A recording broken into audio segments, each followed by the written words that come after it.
Então, essa parte aqui, ó. Essa parte aqui acabou de vir para cá.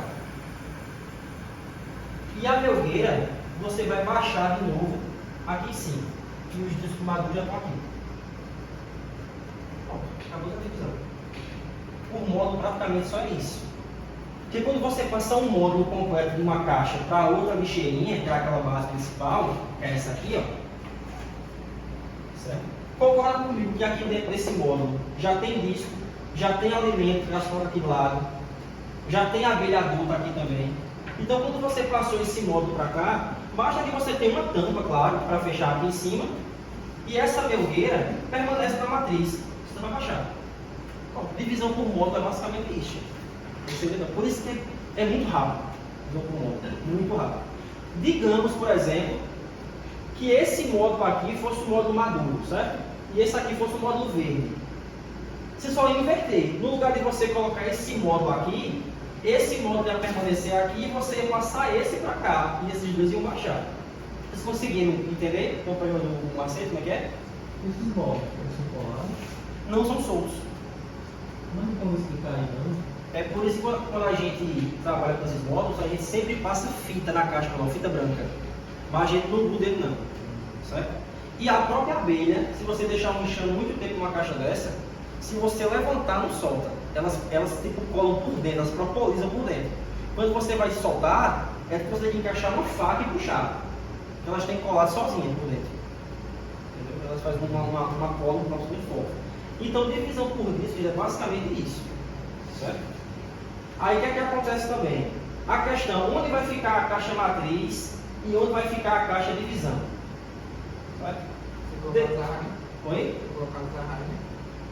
Não, se a rainha tiver, a rainha sempre vai dar um disco verde, o cara está colocando, certo? Então, obrigatoriamente, a rainha vai estar sempre nesse disco aqui, não vai estar a melgueira. E a divisão é onde vai só as abelhas adultas com alimento e disco maduro, somente. E daqui também é aquele processo, vai surgir princesa, vai surgir, né? Beleza. Porém, onde é que eu coloco a caixa matriz, nesse caso? Geralmente, um processo que eu faço, é o que eu faço. Eu costumo fazer que nem eu falei que era por divisão por disco. A caixa matriz eu levo para outro lugar e a caixa que é a divisão eu deixo no lugar que fica a matriz, certo? Porém, domingo mesmo, eu estava conversando com o Osama, que é um criador muito antigo que tem aqui em Campinas, é o cara que eu falei para vocês que faz aquelas artes. E ele falou para mim, bom, eu passei a fazer divisão por módulo, mas eu estou fazendo diferente. Eu não estou trocando a caixa matriz de lugar quando eu faço divisão por módulo. Eu até perguntei, oxe, por quê? Aí ele falou, pensa comigo, quando você faz uma divisão por módulo, aqui dentro vai ter alimento, já vai ter disco maduro e já vai ter algumas abelhas adultas também aqui. Se tu trocar esse módulo de lugar, tu vai estar carregando mais do que 50% do material genético da caixa matriz. Porque o restante das abelhas adultas vão passar junto. Então o que ele está fazendo? Ele está mantendo a caixa matriz no mesmo lugar e ele está levando a divisão para um canto distante. E ele disse que para ele está dando muito certo. Mas ele tampa a divisão? Não, sempre aberto. Certo? E nesse caso, você não tem que fechar basicamente nenhuma das duas. É da casa anterior, você tem nenhuma das duas. Tá certo? Porque a matriz permanece no mesmo lugar. E essa divisão que você está levando para longe, por mais que alguma abelha volte, mas é aqui que está os discos maduros. As abelhas que vão nascer aqui nunca conheceram essa caixa. Então essa vai ser a primeira casa delas. Tá bom? Eu nunca testei, gente, esse tipo de modelo de divisão. Certo? Eu mesmo quando faço por módulo, eu continuo trocando a matriz de lugar, como eu sempre fiz. Mas vou testar esse modelo de Osana, inclusive. Eu achei interessante essa prática dele. Tá certo? Então, percebam como é mais fácil para o módulo. Você praticamente não mexe no disco, basicamente. Você não mexe no material genético da caixa, não. Você só faz seu poder para a madeira. Basicamente para a madeira. Para trocar o módulo de canto. Certo? Ficou confuso a questão do módulo aqui? Alguém ficou com alguma dúvida? Confuso? Não, né? Vamos lá. E por fim, antes da gente mexer obrigatoriamente para nos enxames, o que acontece, pessoal? Tem a questão de divisão, foi por disco, divisão por módulo e tem transferência. Certo? O que é transferência? A transferência é quando você passa todo o material de uma caixa para outra, ou de uma isca para uma caixa. Certo? Por quê? Onde é que acontece a transferência? Digamos que eu tenho uma caixa em casa, e essa caixa ou pegou mofo, ou pegou cupim, certo? Então eu tenho que providenciar uma caixa nova para passar esse enxame. Certo? Então, obrigatoriamente, nesse tipo de situação, você tem que passar todo o material da caixa antiga para a caixa nova. Então você pega realmente todo o ninho, com todo o disco, passa para a caixa nova, coleta a maior parte do alimento, passa para a caixa nova, e você tem que organizar basicamente do mesmo formato na caixa antiga. A caixa basicamente com o mesmo modelo, você coloca o ninho no local do ninho, alimento no local do alimento, e pega o restante da cera da caixa e coloca lá. Elas não vão ter dificuldade. Eu fiz uma transferência recentemente com uma abelha chamada Manduri.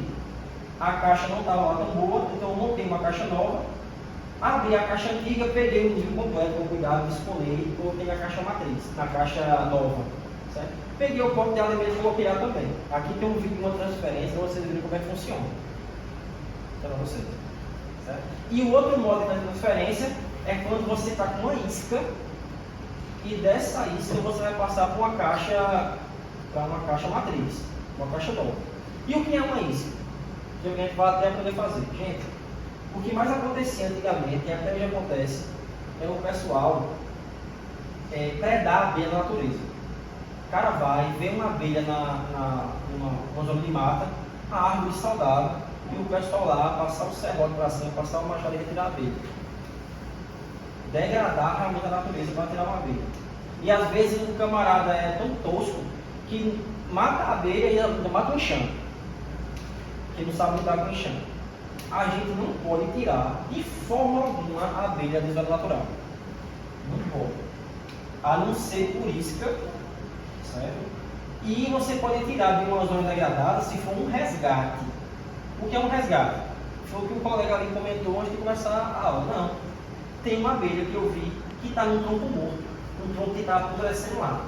Se eu tirar um enxame daquele tronco, o enxame vai morrer. Então aí a gente está resgatando o enxame. Certo? Não tem uma abelha que identifique que está no muro de uma construção e o pessoal lá disse que esse muro daqui a 5 dias, um mês, vai passar o carro lá, o trator vai derrubar o muro.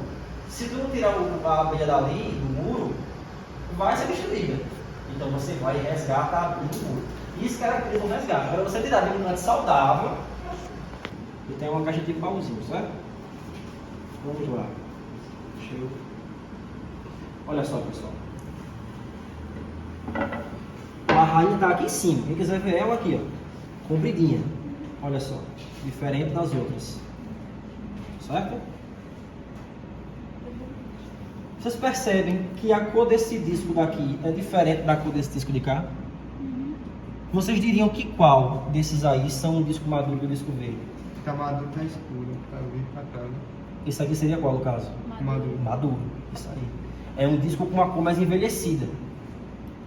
Sinal que nesse caso aqui, ela não começou do centro para fora. Ela começou colocando aqui e foi estendendo depois a postura para cá. Ela não fez o uniforme. Certo? E veja que aqui ao redor tem um bocado de trufinha que são os potes de alimento. Tem uns que estão abertos, alguns fechados. Alguns têm mel e alguns têm pólen. Certo? Vocês veem e aqui o potinho que eu falei que eu deixo. Isso aqui é para quê? Isso aqui é para colocar para elas alimento em época de escassez. Então, quando tem pouca florada, que eu vejo que elas baixaram a reserva, o que é que eu faço? Eu vou e coloco aqui ou mel de apis, que mel de apis é o quê? Mel da abelha que tem ferrão, certo? Ou se não, eu coloco xarope, que eu vou ensinar vocês a fazer também, que é um suplemento alimentar para elas, certo? Então, essa aqui é a estrutura de uma caixa nordestina. Tem alguns modelos que o ninho fica no meio e elas constroem alimento num canto e no outro, certo? Mas pelo menos nas minhas eu observei que elas estão preferindo fazer o ninho de um lado e deixar o resto da caixa para alimento, certo? Se vocês, eu vou levantar aqui só a pontinha. Se vocês puxarem aqui o perfume, você tem um cheiro de um doce, alguma coisa. Vou fazer um teste aí. Ó, um cheiro. A melita é a abelha que faz o quê? Faz cacho. Ela não faz disco de cria, ela faz cacho. É a abelha chamada marmelada, certo? E olha só o tanto de ovinho aqui. São os cachinhos. Vejam só. Aqui, apaga essa luz daqui um minutinho, para ver se dá pra... Olha só, agora sim. Olha só. Tudo isso aqui são ovos. Tá bem? E do lado de cá, essa estrutura aqui são os potes de alimento delas. Pote de pólen e pote de mel. Estão aqui. Como é uma abelha pequena, eu não preciso deixar um pote de garrafa para colocar alimento para elas. Basta eu colocar uma tampa de garrafinha lá, ó, colocar uns palitinhos de churrasco quebrado dentro para não se afogarem. E quando eu preciso dar algum suplemento, eu coloco essa tampinha. Tá certo? Então essa é a estrutura da abelha marmelada. A rainha está por aqui. Deixa eu ver se eu vejo ela. Vocês percebem que tem uns copinhos que estão abertos e uns fechados? Os que estão abertos aqui estão aguardando a rainha colocar o ovo ainda. Certo? Os copinhos que estão abertos. E as bolinhas que estão fechadas, os caixinhos fechados, é que já tem a postura do ovo dentro.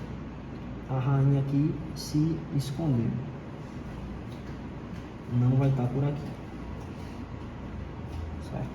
E aqui, gente, é uma abelha que eu quis trazer uma trigona, né? Como eu não tinha trigona em casa, eu trouxe uma abelha de um gênero parecido, que é a plebeia. Qual é a característica dela? É aquela abelha que ela faz disco, porém tem que ter a realeira, certo? Eu limpei hoje pela manhã, ela já sujou tudo de novo. Entendeu? Mas eu vou dar umas pancadinhas e vou tentar abrir rapidamente, todo mundo olha bem rápido. Eu vou bater aqui para elas caírem. E eu vou tentar abrir aqui a lateral. Se fugir uma ou duas, não vai ver não. Vejam rapidamente. Tá aqui o celular, tu aponta para mim. Eu vou bater aqui para elas descerem. Olha só como é por dentro. Ó. Olha os discos lá. Certo? Puxa. Bem? Tudo aqui é pote de alimento e os discos estão aqui. Não tem realeira, acredito eu, eu não vi nenhuma. Mas bem miudinho. Certo? Então, a gente tem representante aqui basicamente dos 3 gêneros que a gente viu aqui para elas. Uma plebeia para representar as trigonas, uma frigiomelita e as melíperas. Pode salientar que das melíperas, essa jandaíra ainda é uma das menores. Se a gente tivesse aqui, por exemplo, com um urso nordestino, uma tiúba da vida, aí o negócio era meio duro, né? Era um negócio meio assustador. E eu queria combinar com vocês depois, quem tiver interesse, aí seria interessante. O pessoal combina, não sei quem mora aqui em Campinas, quem não mora, mas quiser